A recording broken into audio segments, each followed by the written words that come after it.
త్రిముఖి viral కావాలా sir please sir. ఏం దావా చేసుకుందామా? ఏయ్ ఏయ్ ఏయ్ చలికాలం చెట్లకు పోదామా? ఓయ్ ఫ్యాంటాస్టిక్ సార్ మా నిజామాబాద్ లో ఫేమస్ మటన్ చెట్లకి వెళ్ళి తెల్లగలు సార్. అప్పు మార్నింగ్ తీస్తే ఫ్రెష్గా తాగితే నీరు అది వేరే లెవెల్లో ఉంటుంది. ఏయ్ మా వాళ్ళకి సినిమా కంటే మన దగ్గర సినిమాలు ఇవన్నీ తక్కువ కాబట్టి మీ దగ్గరికి వెళ్ళి రియాక్షన్ అదే తక్కువ వస్తుందని మా డైరెక్టర్ చెప్పా. ఆంధ్రాలో వెళ్తే సినిమాకు ఒక వైబ్ ఇస్తారు, మన దగ్గర అయితే తెల్లగల్లికి మటన్కి వైబ్ ఇస్తాం. అందరికీ నమస్కారం. మన ఈ మధ్య నిజామాబాద్లో మేము సంక్రాంతికి వస్తున్నాం ఈవెంట్ చేయడం జరిగింది. అది నిజామాబాద్ పట్టణంలో ఫస్ట్ టైం. ఇంతకుముందు ఎప్పుడు మన దగ్గర సినిమా ఈవెంట్స్ పెద్దగా జరగవు. అప్పుడు ఒకసారి ఫిదా సక్సెస్ మీట్ ఒకటిసారి పెట్టాము, మళ్ళీ సంక్రాంతికి వస్తున్నాం చేసాం. అంటే నిజామాబాద్తో నాకున్న అనుబంధం అలాంటిది. నిజామాబాద్ జిల్లా వాసిగా అక్కడ ఈ సినిమా ఈవెంట్ చేయాలని చేయడం జరిగింది. పోతే ఆ ఈవెంట్లో నేను మన కల్చర్లో ఉండే మన దావత్ గురించి, మటను తెల్లగల్లు గురించి సంబోధించాను. నేను ఆ మాటలలో తెలంగాణ వాళ్ళని నేను అవమానించానని, తెలంగాణ మీద హేళన చేశానని కొంతమంది మిత్రులు కామెంట్స్ చేసి సోషల్ మీడియాలో పెట్టారని తెలిసింది. నా ఉద్దేశం అదే స్పీచ్లో లాస్ట్లో చెప్పడం జరిగింది. తెలంగాణ మన కల్చరు, మన దావత్తు నేను మిస్ అవుతున్నాను. సంక్రాంతికి 2 సినిమాలు రిలీజ్ అయ్యాక మన తెలంగాణ కల్చర్ దావత్ని నాకు చేసుకోవాలని ఉందని. సో మన కల్చర్ని అభిమానిస్తాను నేను. అదే అర్థం చేసుకోకుండా దాన్ని కొందరు సోషల్ మీడియాలో రాద్ధాంతం చేస్తున్నారని తెలిసింది. నిజంగా మీరందరూ ఆ మాట వల్ల ఏదైనా హర్ట్ అయి ఉంటే నన్ను క్షమించండి, ఎందుకంటే నా ఉద్దేశం అది కాదు.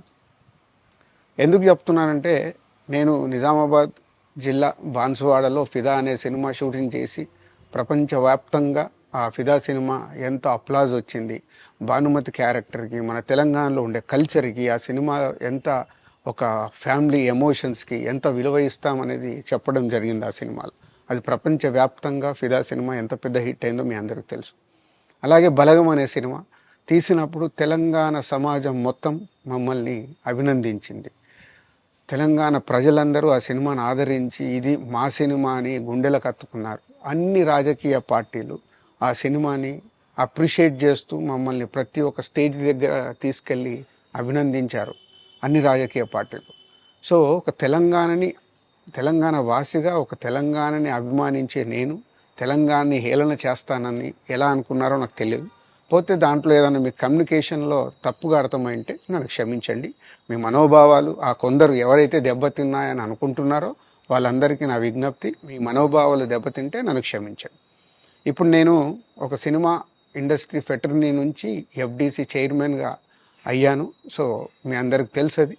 సో ఇటు సినిమా ఇండస్ట్రీకి అటు ప్రభుత్వానికి మధ్యలో ఉంటూ సినిమా ఇండస్ట్రీకి అవసరపడ్డట్టుగా నేను అన్ని సహాయ సహకారాలు చేస్తూ ఈ హైదరాబాద్లో హెల్దీ వాతావరణము, తెలుగు సినిమాకి, తెలంగాణలో అభివృద్ధి చెందాలనుకునే యువతకి అందరికీ నేను ఉపయోగపడేలాగా ఉండాలి. మన అలాగే పవన్ కళ్యాణ్ గారు కూడా చెప్పారు, యూత్ చాలా ఉన్నారు, వాళ్ళందరికీ కూడా సినిమా ఇండస్ట్రీలో ఇష్టం ఉన్న వాళ్ళని అప్గ్రేడ్ చేసి చేయాలని, ఆ ప్రభుత్వంతో కూడా అక్కడ సినిమాలో కావాల్సిన అందరినీ డెవలప్ చేస్తూ వాళ్ళందరూ మళ్ళీ తెలుగు సినిమాకే, తెలంగాణలో నేర్చుకున్న, ఆంధ్రాలో నేర్చుకున్న వాళ్ళందరూ తెలుగు సినిమాకే ఉపయోగపడతారు.